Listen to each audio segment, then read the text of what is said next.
বাংলাদেশের রাজনীতিতে নতুন করে আলোচনার জন্ম দিয়েছে ব্রাহ্মণবাড়িয়া ২ অর্থাৎ সরাইল আশুগঞ্জ আসন।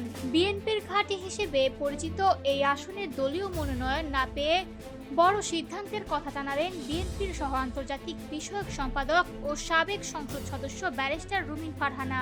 আসন্ন ত্রয়োদশ জাতীয় নির্বাচনে ব্রাহ্মণবাড়িয়া ২ আসনে বিএনপি প্রার্থী না দিয়ে সমঝোতার অংশ হিসেবে জমিয়াতে উলামায়ে ইসলামের জোট প্রার্থী জুনায়েদ আল হাবিবকে সমর্থন দেওয়ার সিদ্ধান্ত নেয়। এর ফলে স্বাভাবিকভাবেই মনোনয়ন থেকে বাদ পড়েন ব্যারিস্টার রুমিন ফারহানা। তবে এই সিদ্ধান্তকে মেনে নেননি তিনি।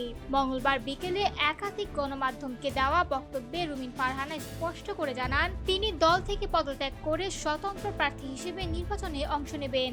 তিনি বলেন, ব্রাহ্মণবাড়িয়া ২ আসন থেকেই আমি নির্বাচন করব। আগামীকাল অথবা পরশু আমার পক্ষে মনোনয়ন ফর্ম নেওয়া হবে। কোন প্রতীক পাবো সেটা পরে দেখা যাবে। তবে আমি বিশ্বাস করি আমার এলাকার মানুষের ভালোবাসা এখনো আমার সঙ্গে আছে এবং তারা ভোটের মাধ্যমেই এর জবাব দেবে।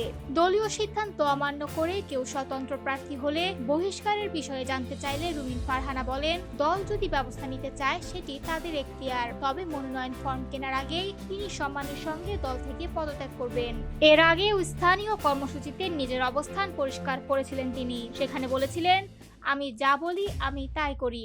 ভালো হোক বা মন্দ হোক তার দায়িত্ব আমার। আপনারা যদি আমার পাশে থাকেন, মার্কা যাই হোক, আমি নির্বাচন করব এই সরাইল আশুগঞ্জ থেকেই। উল্লেখ্য, গত ৩ নভেম্বর বিএনপি ২৩৭ আসনের প্রাথমিক প্রার্থী তালিকা প্রকাশ করলেও ব্রাহ্মণবাড়িয়া ২ আসনে কাউকে মনোনয়ন দেয়নি। এরপর থেকেই জোট প্রার্থী দেওয়ার বিষয়টি স্পষ্ট হয়ে ওঠে।